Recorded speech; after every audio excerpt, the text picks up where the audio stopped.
Hello everyone. तो आइए आज हम कक्षा 7 का गणित की कार्यपुस्तक का लेसन नंबर परिमाप और क्षेत्रफल लेसन नंबर 11 है, ये करते हैं। तो जो हमारा नई किताब है उसमें ये लेसन नंबर 9 है, परिमाप और क्षेत्रफल। तो हमें यहाँ सबसे पहले नीचे दिया गया है, नीचे कुछ परिस्थितियाँ दी गई हैं, इनके लिए हम परिमाप और क्षेत्रफल में से किसे ज्ञात करना होगा, उस पर सही का टिक का निशान लगाइए। परिस्थिति दी हुई है एक और यहाँ लिखा है परिमाप और क्षेत्रफल।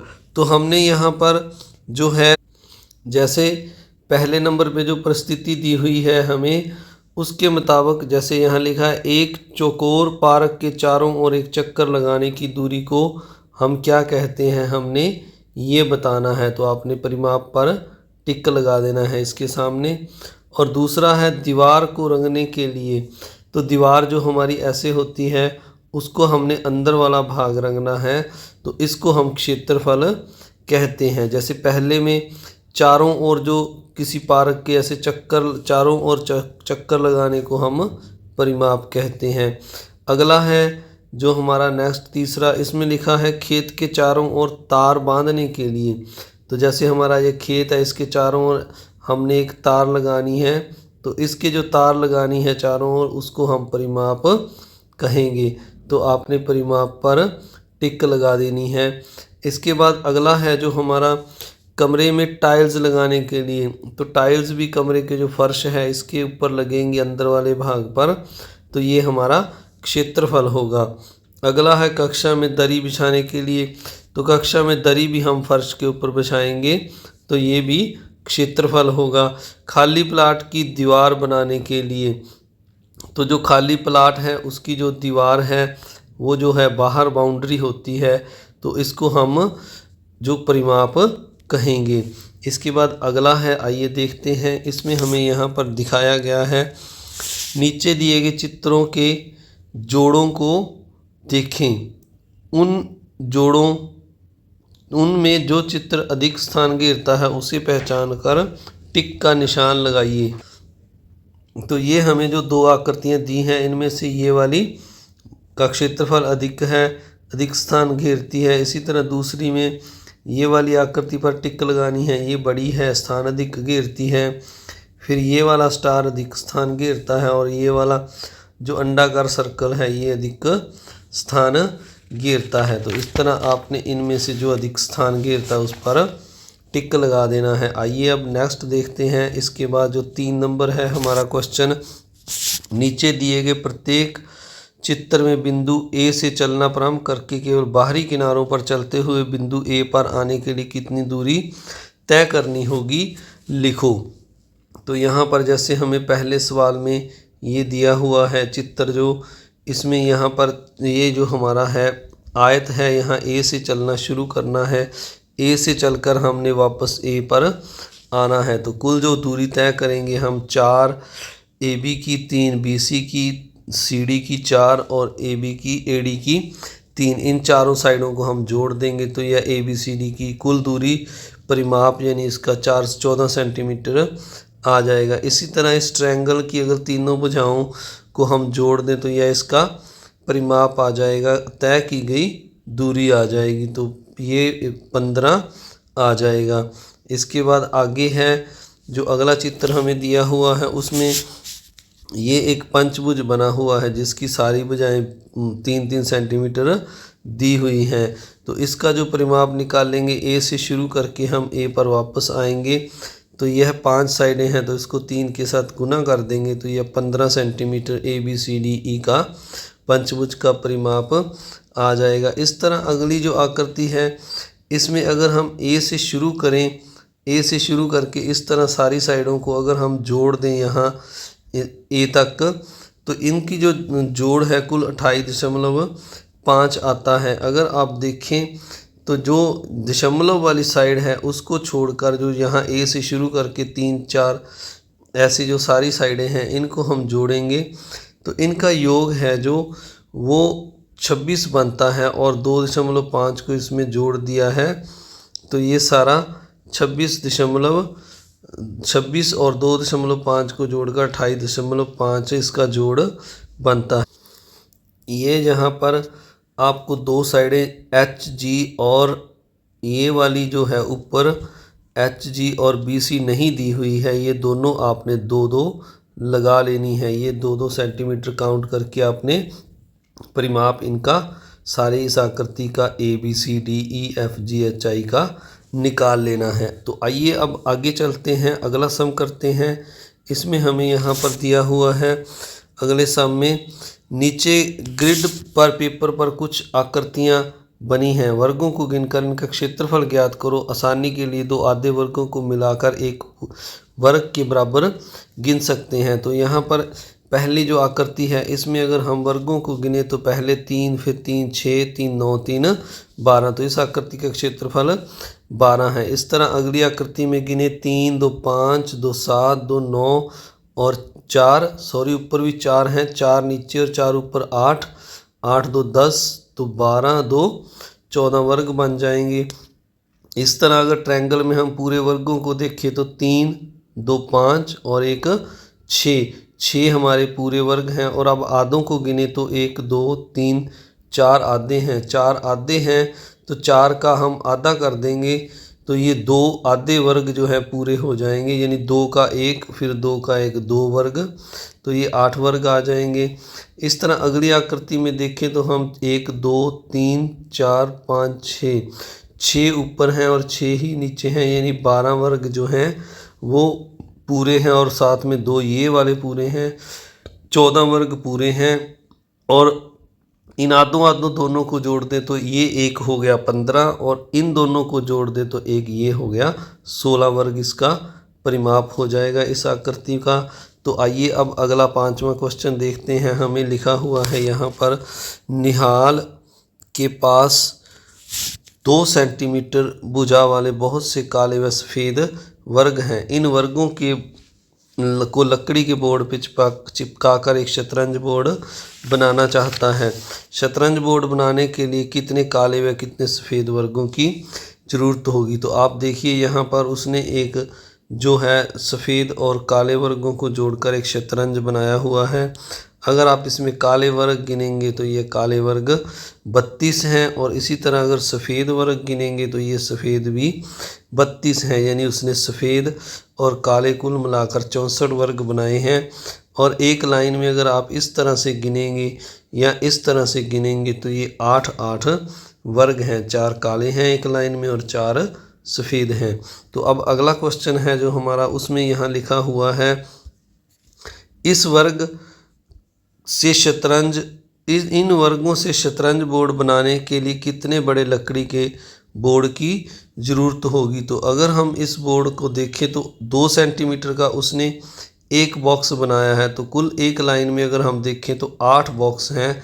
तो 8 के साथ अगर हम गुना करें तो ये 8 दूनी 16 सेंटीमीटर भुजा वाले वर्गाकार लकड़ी की ज़रूरत होगी, यानी एक साइड उसकी 16 सेंटीमीटर, वर्ग की जो एक साइड है वो 16 सेंटीमीटर होगी। 2 सेंटीमीटर के हैं तो 16 हो गया, 8 दूनी 16।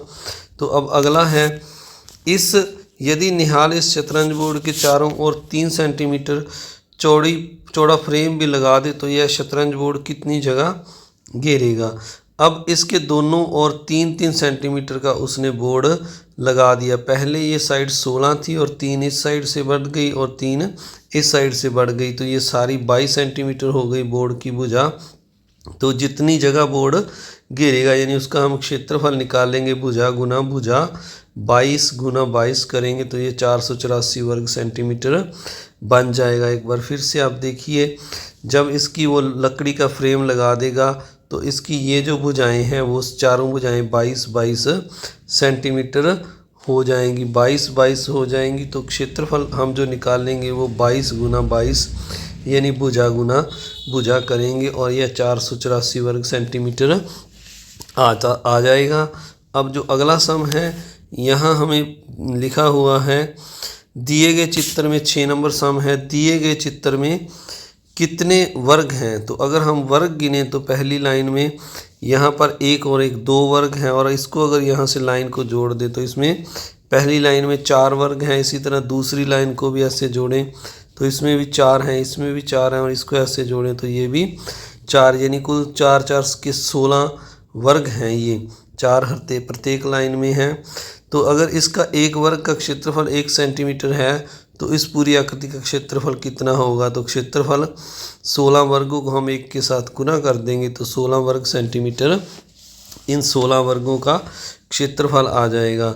अब इसके बाद अगला सम है, इसमें हमें यहाँ पर लिखा हुआ है एक आयताकार कागज में से एक चौकोर हिस्सा काटकर कोई आकृति बनाने के लिए 3 बच्चों ने कागज को इस तरह से काटा। तो पहले बच्चे ने यहाँ से कागज को काटा है, दूसरे ने यहाँ बीच में से काटा है और तीसरे ने अंदर में से काटा है।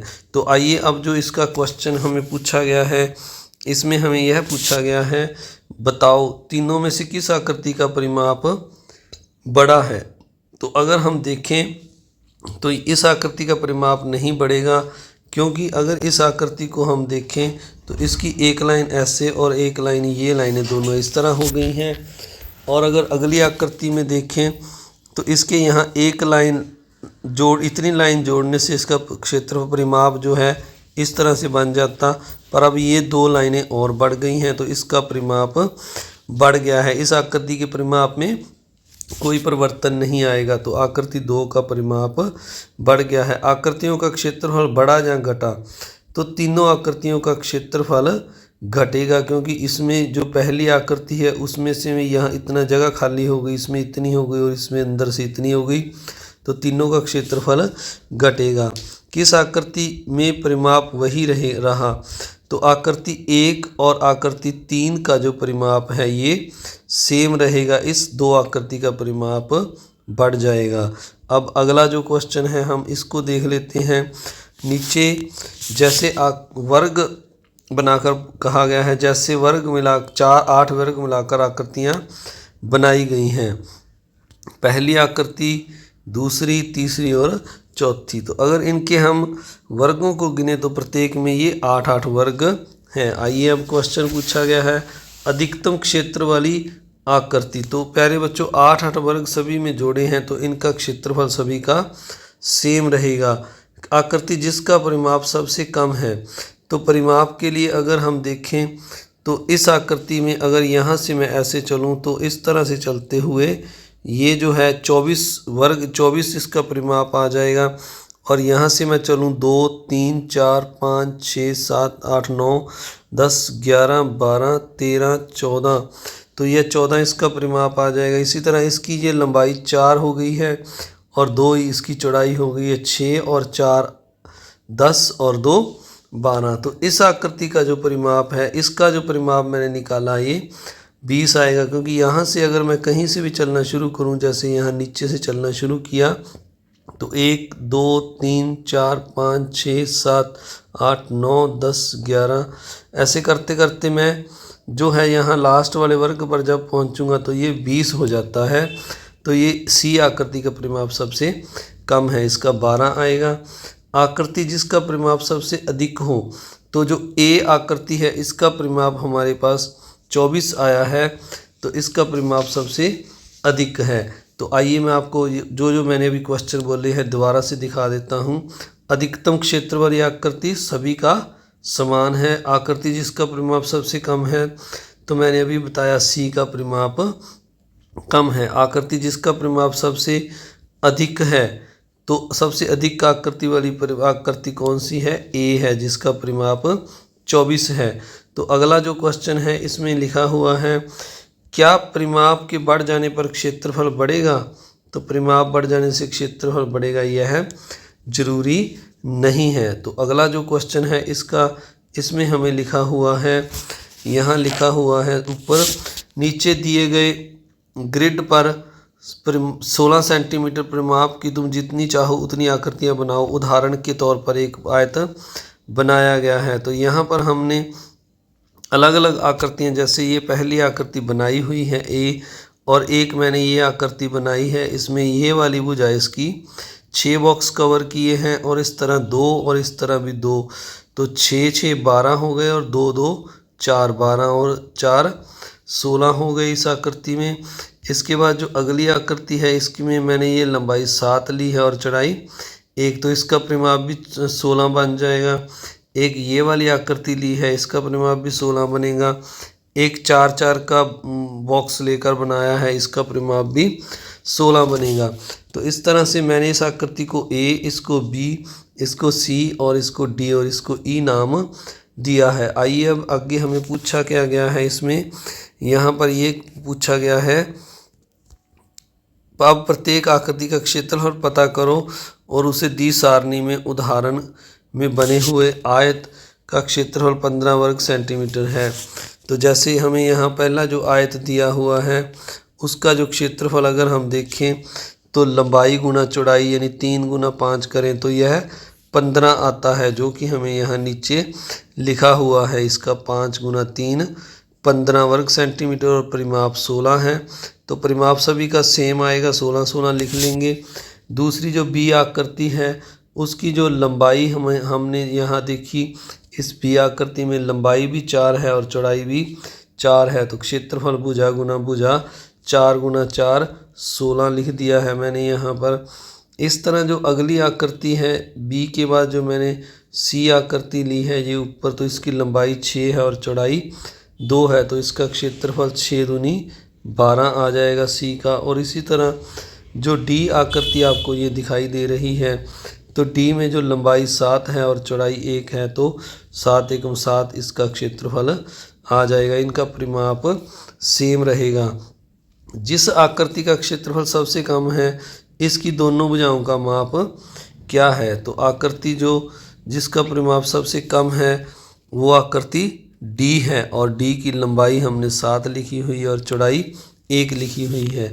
जिस आकृति आयत का क्षेत्रफल सबसे अधिक है उसकी दोनों भुजाओं की माप क्या है? तो आयत यहाँ लिखा है पर ये हमारा वर्ग बन रहा है 4-4 का 4, तो इसकी दोनों भुजाएं जो हैं वो 4-4 हमने ली हैं। लंबाई भी 4 है और चौड़ाई भी 4 है। आइए अब अगला क्वेश्चन करते हैं।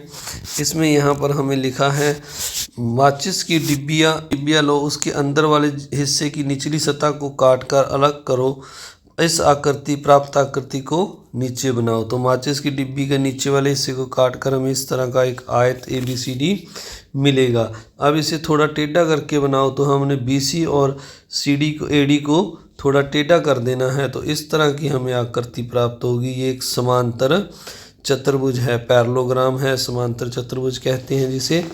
तो अगला जो क्वेश्चन यहाँ लिखा हुआ है इसमें हमें यहाँ पूछा गया है इस प्रकार उसे धीरे धीरे टेढ़ा करो और प्राप्त आकृतियों के चित्र बनाओ। इन आकृतियों की लंबाई चौड़ाई क्षेत्रफल व परिमाप ज्ञात करो। तो अब हमने मान लीजिए मैंने जो वो आकृति ऊपर दिखाई थी आपको उसकी लंबाई मैंने 6 लिख ली है और चौड़ाई 3 लिख ली है। तो अब इसका अगर मैं लंबाई और चौड़ाई लिखने के बाद इस आकृति का क्षेत्रफल निकालूं तो ये 6 18 वर्ग सेंटीमीटर आएगा। और परिमाप के लिए इन चारों भुजाओं को मैं जोड़ दूंगा। 2 भुजाओं का जोड़ 6 3 9 है और 9 को 2 के साथ गुना कर दी तो 9 दूनी 18 इसका परिमाप आ गया है। अब अगर मैं दूसरी आकृति की बात करूं जिसमें हमने थोड़ा सा लाइनों को टेढ़ा किया है, तो ये समांतर चतुर्भुज है और समांतर चतुर्भुज की लंबाई 6 सेंटीमीटर है और टेढ़ी भुजा जो है 3 सेंटीमीटर है। यानी इसकी जो अगर ऊंचाई मापे तो यहाँ से यहाँ तक सीधी जो परपेंडिकुलर ऊंचाई है वो 2 सेंटीमीटर है। तो क्षेत्रफल इसका होगा लंबा आधार गुना समांतर चतुर्भुज का जो क्षेत्रफल होता है आधार गुना ऊंचाई। तो हमारे पास यहाँ पर 2 सेंटीमीटर ऊंचाई है और आधार 6 है, तो इसका 12 वर्ग सेंटीमीटर क्षेत्रफल आ गया। और परिमाप चारों भुजाओं को जोड़ेंगे तो 18 वर्ग सेंटीमीटर सेम आएगा। तो यहाँ पर हम अगर देखें तो बताओ आकृतियों को टेढ़ा करने पर क्षेत्रफल परिमाप बड़ा घटा या समान रहा? तो परिमाप समान रहा लेकिन क्षेत्रफल घट रहा है। आकृतियों को टेढ़ा करने पर परिमाप घट रहा है। तो अगला जो क्वेश्चन है 10 नंबर क्वेश्चन, इसमें हमें यहाँ लिखा हुआ है एक वर्ग का परिमाप 20 है तो उसकी भुजा व क्षेत्रफल बताओ। तो अगर हमें वर्ग की भुजा 20 दी है तो 4 भुजाएं समान होती हैं और 4 से परिमाप को 20 को 4 से डिवाइड करेंगे तो प्रत्येक भुजा 5 आ जाएगी। अब क्षेत्रफल हम कैसे निकालते हैं? साइड इनटू साइड ये S इंटू S यानी भुजा इंटू भुजा लिखा है 5 गुना 5, तो 25 वर्ग इकाई मैंने इसलिए लिखा है, अगर सेंटीमीटर में है तो आपने यहाँ सेंटीमीटर लगा देना है। 25 वर्ग इकाई आ गया है। अब 11 नंबर सम है जो, इसमें हमें यहाँ लिखा हुआ है एक दीवार 7 मीटर गुना 7 मीटर माप की है, जिसमें 2 मीटर गुना 1 मीटर की खिड़की बनी हुई है। उस पर रंग कराने के लिए मजदूरी 3 रुपये प्रति वर्ग मीटर है, तो पूरी दीवार पर पेंट कराने का कुल खर्च कितना होगा। तो अगर हम देखें पूरी जो दीवार है उस पर उसकी जो लंबाई चौड़ाई है वो 7 गुना 7 है, तो यहाँ पर इसकी लंबाई जो चौड़ाई 7 गुना 7 है, और यहाँ पर इसकी जो भुजा है वो 2 मीटर गुना 1 मीटर की है। जो खिड़की है उसमें खिड़की रखी हुई है, तो अगर हम खिड़की को छोड़कर शेष दीवार का क्षेत्रफल निकाल लें, जैसे यहाँ मैंने लिखा है खिड़की को छोड़कर शेष पेंट योग्य दीवार का क्षेत्रफल, तो दीवार का कुल क्षेत्रफल माइनस हम ये खिड़की का क्षेत्रफल माइनस कर देंगे, तो दीवार का क्षेत्रफल होगा 7 गुना 7 वर्ग मीटर और खिड़की का होगा 2 गुना 1, यानी 7 7 49 में से 2 को माइनस कर दें तो यह 47 जो है 47 वर्ग मीटर इसका दीवार का क्षेत्रफल आ जाएगा खिड़की को छोड़कर। अब 3 रुपये प्रति वर्ग मीटर की दीवार से कुल खर्च, तो 1 वर्ग मीटर का खर्च 3 रुपये है, तो 47 के साथ हम गुना कर देंगे तो 141 रुपये कुल दीवार पर पेंट कराने का खर्च आ जाएगा। आप सभी ने यहाँ तक इसको कंप्लीट करना है पेज नंबर 29 तक। पेज नंबर 29 से ही हम आगे जो 12 नंबर सम है वहाँ से अगली वीडियो में शुरू करेंगे। आप सभी का इस वीडियो को देखने के लिए बहुत बहुत धन्यवाद। अगर आप चैनल पर नए हैं तो आप चैनल को सब्सक्राइब ज़रूर कीजिए, वीडियो को लाइक कीजिए, शेयर कीजिए। Thank you very much.